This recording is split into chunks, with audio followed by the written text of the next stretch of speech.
मला 18च्या 18 उमेदवार निवडून दिले ना, मी तुम्हाला सांगितलेलं सगळं द्यायला तयार आहे. पण तुम्ही तिथं काट मारली का मी पण काट मारणार. तुमच्या हातात मत द्यायचंय, माझ्या हातात निधी द्यायचंय. आपल्याला सगळ्यांना सांगतो, आपली माळेगाव बुद्रुक नगरपंचायतीची निवडणूक जाहीर झाली. ही काही केवळ निवडणूक नाही, हा माळेगाव नगरपंचायतीच्या सर्वांगीण विकासाची आणि नव्या युगाची सुरुवात आहे. तुम्ही ग्रामपंचायतीचं खूप डोक्यातनं काढा.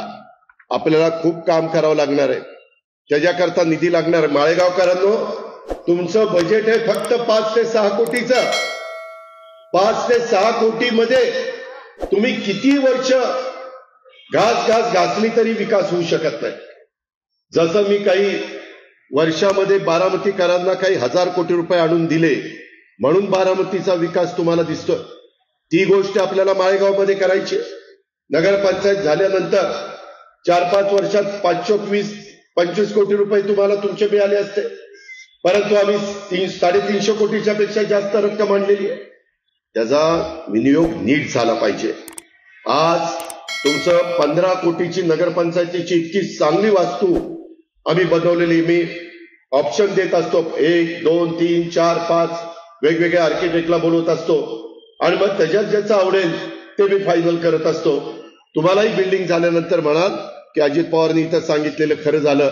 आज बारामतीची प्रत्येक इमारत किंवा जिल्ह्यातली इमारत किंवा जिथं माझा अधिकार असतो त्या इमारती त्या शहराच्या त्या गावच्या वैभवामध्ये भर घालणारे आम्ही निर्माण करतो.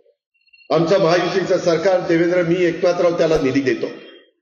आज हा माझा मतदारसंघ असल्यामुळं साहजिकच मगाशी राहुल का कोणतरी बोललं, त्याच्यामध्ये अर्थ मंत्रालय माझ्याकडे महायुतीनं दिलेलं आहे, परंतु वाटप करत असताना जसं पंगत बसल्यानंतर तो वाढपी ओळखीचा असल्यानंतर बरं वाटतं, तसं आज वाढपी तुमच्या समोर उभा आहे. तो तुम्हाला विनंती करतोय. काही मी बंडखोरी करून अपक्ष उभे राहिले, म्हणतात आम्ही अजित दादाचेच कार्यकर्ते. अरे मग दादाचेच कार्यकर्ते होता तर दादाच्याच विरोधात बंडखोरी का केली? त्याचं उत्तर तुम्ही काही देऊ शकत नाही. आणि निवडून आल्यावर दादाला पाठिंबा देणार. दादाला पाठिंबा तर 1 लाख लोकांच्या पेक्षा जास्त मतदारांनी ऑलरेडी दिलेला आहे. दादा तिथं आमदारच आहे. मला माळेगावचा कायापालट करायचा. मला जसं मी बारामतीत करून दाखवली किंवा करतोय तसं महाराष्ट्रात जेवढ्या नगरपंचायती आहेत त्या नगरपंचायतीमध्ये नंबर 1 ची नगरपंचायत कुठली तर ती माळेगाव नगरपंचायत झाली पाहिजे. मी ज्यावेळेस ठोकून बोलतो, आवाज चढून बोलतो, ते मनापासून बोलत असतो. कारण मला परत तुमच्याकडे काही ना काही कारणाने यायचं आहे. तुम्हाला माझ्याकडे यायचं आहे. तुम्ही मला 18च्या 18 उमेदवार निवडून दिले ना, मी तुम्हाला सांगितलेलं सगळं द्यायला तयार आहे. पण तुम्ही तिथं काट मारली का मी पण काट मारणार. तुमच्या हातात मत द्यायचंय, माझ्या हातात निधी द्यायचंय. बघा काय ते. त्यामुळं जो सर्वसामान्य माणूस आहे बारामतीकरातला, काही पुढारी इकडे तिकडे असतील पण सर्वसामान्य बारामतीकर माझ्या बरोबर आहे.